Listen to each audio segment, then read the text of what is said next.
अस्सलाम वालेकुम रहमतुल्लाहि व बरकातहू। आज बड़े अफसोस के साथ एक वीडियो बना रहा हूँ मैं।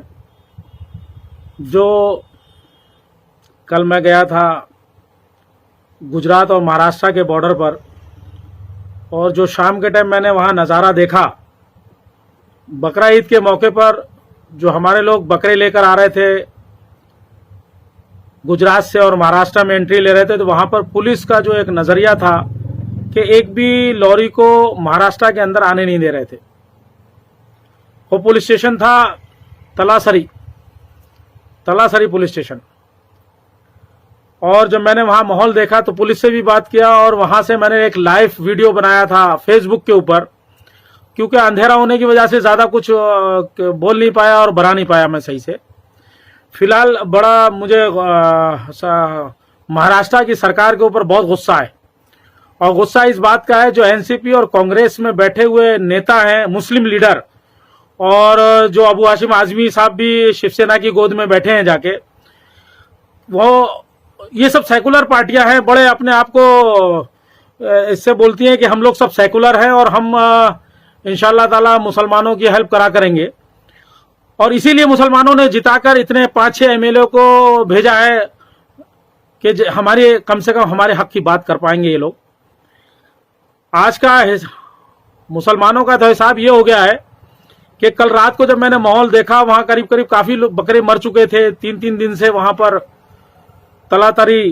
तलासरी पुलिस स्टेशन के बाहर जो हाईवे है, गुजरात और महाराष्ट्र हाईवे, कितनी गाड़ियों में से बकरे बीमार हो गए और बहुत सारे बकरे मर गए। ये बात जब हमने अबू हाशिम आजमी को फोन लगाकर बोली, तो एक तो ये हमारे एमएलए हैं, जनता के लिए हैं, और कौम की जब बात करते हैं इसलिए मैंने इनको फोन लगाया कि भाई आप बकरा ईद के मौके पर अगर आप जनता की बात नहीं सुनोगे, किसानों की बात नहीं सुनोगे, जो बकरा ऑनलाइन खरीदे हैं और हम लेके जा रहे हैं उनको बॉम्बे में जाके ऑनलाइन के जरिए से उनके घर तक पहुंचा देंगे, तो पहुंचाएंगे कैसे जब हम वहां से लेके आ रहे हैं तो वहीं बॉर्डर पे रोक दिया जा रहा है और हमें अंदर आने नहीं दिया जा रहा है महाराष्ट्र में।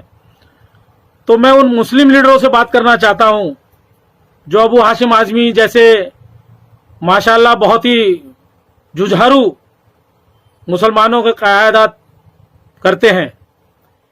क्या हो गया इनको? अबू हाशिम आजमी साहब, क्या हो गया आपको? आप एमएलए हो, शिवसेना की सरकार की गोद में बैठे हो, उद्धव ठाकरे से साहब से आपकी डायरेक्ट बातचीत चल रही है। छोड़ दीजिए सीट, अपनी सीट को छोड़ दीजिए। लानत है आपके ऊपर, आप एमएलए होकर कुछ नहीं कर पा रहे हो। आम जनता वहां पर पिस रही है, किसान बर्बाद हो रहा है। जो बकरे लेकर लोकल लोग आ रहे हैं बंबई, उनके 10-10 बकरे मर गए, लाखों का नुकसान हो रहा है, करोड़ों का नुकसान हो रहा है। आप सिर्फ अपने एयर कंडीशन में बैठकर सिर्फ नजारा देख रहे हो। कल जब हमने रात को 7 बजे 7:30 बजे के आसपास फोन किया अबू हाशिम आजमी साहब आपको, तो आपके जो पीए हैं प्रदीप, उन्होंने फोन उठाया, साहब मीटिंग में है, जा रहे हैं होम मिनिस्टर से बात करने के लिए। अभी तक होम मिनिस्टर से आपकी बात नहीं हुई। छोड़ दीजिए कुर्सी, कोई मतलब नहीं है आपका मुसलमानों का रहनुमा बनने की। बेकार हैं आप, लानत बरसेगी आपके ऊपर। जब कौम को आपकी जरूरत थी और आपने कोई कुछ काम नहीं कर पाए, और आप फोन भी उठाने को और बातें ऐसी करते होम मिनिस्टर से। क्या होम मिनिस्टर के पास जाके कर लिया आपने? अच्छी बात नहीं है। उसके बाद मैंने असलम शेख साहब को फोन लगाया, मिनिस्टर है वो महाराष्ट्र गवर्नमेंट में, कोविड-19 हो गया है उनको, अस्पताल में है, नहीं उठाया फोन। उसके बाद मैंने अमीन पटेल साहब को फोन लगाया, एमएलए है, नहीं उठाया फोन। आरिफ नसीम खान से बात हुई जो पूर्व होम मिनिस्टर हैं, आपने भी कहा कि हम जा रहे हैं चीफ मिनिस्टर के बाद बात करेंगे, ईद के बाद बात करेंगे। आप आरिफ साहब, ईद के बाद बात करेंगे आप। नवाब मलिक साहब, आप मिनिस्टर हैं, किस बात के मिनिस्टर हैं आप? लानत है आपके ऊपर। जब आप बकरा ईद के मौके पर अपनी कौम का काम नहीं कर सकते तो मिनिस्ट्री छोड़ दीजिए, घर में बैठिए आप। आपकी जिंदगी पर लानत है। शर्म आना चाहिए, डूब मरना चाहिए चुल्लू भर पानी में। कम से कम अपना एयर कंडीशन छोड़कर गुजरात और महाराष्ट्र के बॉर्डर पे जाके देखो अपनी आंखों से किसान का हाल। और जो लोग ट्रकों में लेकर आ रहे हैं, छोटे गाड़ियों में लेकर आ रहे हैं, रिक्शे में लेकर आ रहे हैं, उनको लाने नहीं दिया जा रहा है बकरा। तो बकरा ईद मनाने के ख्याल में आपने बोल दिया ये रूल है, वो रूल के बाद भी पुलिस वहां पर फुल गुंडागर्दी चल रही है। और मैं तो पुलिस को इसलिए नहीं बोलूंगा कि पुलिस क्या करे, ऊपर के हाथ। नवाब मलिक साहब आप मिनिस्टर हैं, आरिफ नसीम साहब आप भी सुन रहे हैं, नवाब मलिक साहब, अबू हाशिम आजमी साहब, बड़े जिम्मेदारी से के साथ कह रहा हूं, आप कुर्सी छोड़ दीजिए। असलम शेख साहब मिनिस्टर हैं, आप कुर्सी छोड़ दीजिए। लानत है आप लोगों के ऊपर। कोविड-19 है, आपके सारे उसूलों को माना हमने, गवर्नमेंट, महाराष्ट्र गवर्नमेंट की सारे उसूलों को माना। अभी ईद गई है 2 महीना पहले, घर में ही हमने रोजे रखे, नमाजें पढ़ी, तराबी पढ़ी, सब घर में किया जैसा आपने बोला। लेकिन बकरा ईद तो घर में नहीं मनाई जा सकती ना। बकरे के लिए तो हमें बाहर निकलना पड़ेगा। चलिए ऑनलाइन हमने बकरा भी खरीद लिया, लेकिन काटने के लिए तो बाहर जाना पड़ेगा ना। जब बकरा ही हमारे पास नहीं आएगा तो बकरा ईद कैसे मनाई जाएगी? मुसलमान लीडरों, होश में आओ, निकलो रोड के ऊपर अगर मर्द हो तो, और नहीं मर्द हो तो कुर्सी छोड़ो, दूसरे लोगों को आने दो ऊपर, जो कम से कम यहां महाराष्ट्र की सरकार के उद्धव ठाकरे की आंखें में आंखें डालकर बात कर सके, जो अपनी बात को मनवा सके, जो कम से कम साल में एक बार जो त्योहार आता है उस त्योहार को मनवा सके। कैसे नापुंसक एमएलए हो तुम लोग। अबू हाशिम आजमी, शर्म आना चाहिए तुमको। रोड पे आओ, रोड पे आके निकलो, पूरी आवाम तुम्हारे साथ खड़ी रहेगी। लेकिन ऐसे मौके पर अगर रोड पर नहीं आओगे, नवाब मलिक साहब, आरिफ साहब, असलम भाई, अमीन पटेल साहब, रईस शेख साहब, आप एमएलए हो, निकलो रोड के ऊपर, सब एकजुट होकर निकलो। देखो बकरा ईद मनाई जाएगी। सरकार को झुकाओ।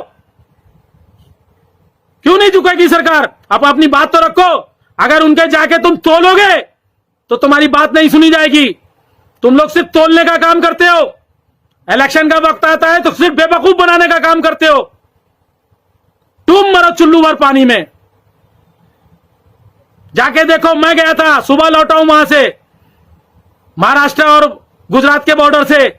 मैंने देखा वहां पर मुसलमानों के साथ क्या हो रहा है। तुम खाली एयर कंडीशनों में बैठे हुए मंत्री, अपने को मंत्री पद मिल गया, एमएलए बन गया, बैठ गए अपने। अल्लाह भी तुम्हें नहीं छोड़ेगा इंशाअल्लाह। कब्र में जाओगे, तुमसे सवाल किए जाएंगे, तुमसे पूछा जाएगा तुम्हें ओहदा दिया था तो उस ओहदे का नाजायज फायदा मत उठाओ, मत तोलो उन लोगों की जो मुझे मालूम है तुम्हारे कभी फेवर में नहीं आने वाले। तुम उनकी गोद में बैठे हुए हो। बैठे रहो तुम ऐसी, एनसीपी वालों, कांग्रेस वालों, समाजवादी पार्टी वालों, बैठे रहो ऐसी गोद में, नपुंसक बन के बैठे रहो। लानत है तुम्हारी जिंदगी के ऊपर। बकरा ईद जैसे मौके के ऊपर भी तुम चुप बैठे हो। रोड पे नहीं निकल सकते, घेराव नहीं कर सकते। घेराव सब चीफ मिनिस्टर का घर, अपनी बात को मनवाओ, और नहीं बनवा सकते हो तो कुर्सी छोड़ो, दूसरे मुसलमान लीडरों को ऊपर आने दो। होम मिनिस्टर से बात कर रहे हैं, चीफ मिनिस्टर से बात कर रहे हैं, क्या बात कर रहे हैं 3 दिन से? क्या रिजल्ट निकाला तुमने? कुछ नहीं निकाला, और निकाल भी नहीं पाओगे क्योंकि तुम्हारे अंदर ताकत नहीं है। तुम ऐसी सरकार के साथ में गठबंधन में हो कि तुम कुछ कर ही नहीं पाओगे, और तुम्हारे बस की बात है भी नहीं। बहुत कुछ कहना है तुम्हारे बारे में। रोड पे मिलोगे तो तुम्हें बताऊंगा, मैं काला मुंह करूंगा रोड के ऊपर तुम सब अबेलों का, कि जब ऐसे मौके पर अगर तुम काम नहीं आओगे तो लानत है। तुम सबका काला मुंह करूंगा, बता दे रहा हूं। अब की चुनाव में तुम उतरो खाली, तुम्हें ये सब बातें याद दिलाऊंगा। इंशाअल्लाह ताला तुम्हें सब ये बातें याद दिलाऊंगा। लाखों करोड़ों का नुकसान हो चुका है किसानों का, मुसलमान भाइयों का, और कितनी बुरी तरीके से मारा जा रहा है वहां पर। पुलिस इतनी बुरी तरीके से डंडों से ला रहे। भाई कोई गुनाह किया है क्या हमने? हम बकरा खरीद के अगर आके ऑनलाइन तरीके से अगर उनको लोगों के घर में डिलीवरी करेंगे, बकरे को देंगे, तो ये गुनाह है क्या? एफआईआर हो रही है मुसलमानों के ऊपर, और तुम्हें फोन करो तो तुम बोलते हो चीफ मिनिस्टर के पास जा रहे, होम मिनिस्टर के पास जा रहे। लानत है साले तुम्हारे ऊपर, लानत है तुम्हारे ऊपर। डूब मरो, डूब मरो, डूब मरो, कोई फायदे के नहीं हो तुम, कोई मतलब के नहीं हो जो तुम। एक लीडर नहीं गया है वहां पर, एक लीडर। 3 दिन से वहां पर लोग परेशान हैं। 200 ट्रकों को पुलिस ने वहां से रिटर्न कर दिए, वापस कर दिए। कम से कम नहीं तो 50 से ज्यादा बकरे मर चुके हैं वहां, हजारों बकरे बीमार हो चुके हैं। कल रात को सुबह 5 बजे भी एक 30 बकरे लेकर आ रहा था, उसके ऊपर एफआईआर हुई, इसको जेल में डाल दिया गया है। बकरे भी नहीं दिए जा रहे। तलातरी पुलिस स्टेशन की बात कर रहा हूं। बात करो सीनियर को, कमिश्नर से बात करो। तुम नहीं कर सकते हो, मुझे मालूम है, तुम्हारे बस की बात नहीं है। नपुंसक हो तुम सब, नपुंसक हो तुम सब, समझे ना? नपुंसक हो। कोविड-19 सुनाना, माना ना हमने। रमजान, ईद, ईद घर में मनाई ना, सब मनाया ना। ये तो नहीं हो सकता ना घर के अंदर। ऑनलाइन लिए ना बकरे, उसके बाद भी तुम 7-8 एमएलए होकर कुछ नहीं कर पा रहे हो। बैठे रहो घर में, बैठे रहो। देखूंगा एक दिन इंशाअल्लाह तुम्हारे मुंह काले करूंगा। बहुत कुछ कहना है, लेकिन मैं अभी इतना कुछ कह दूंगा कि ये सब बेचैन हो जाएंगे। अल्लाह हाफिज।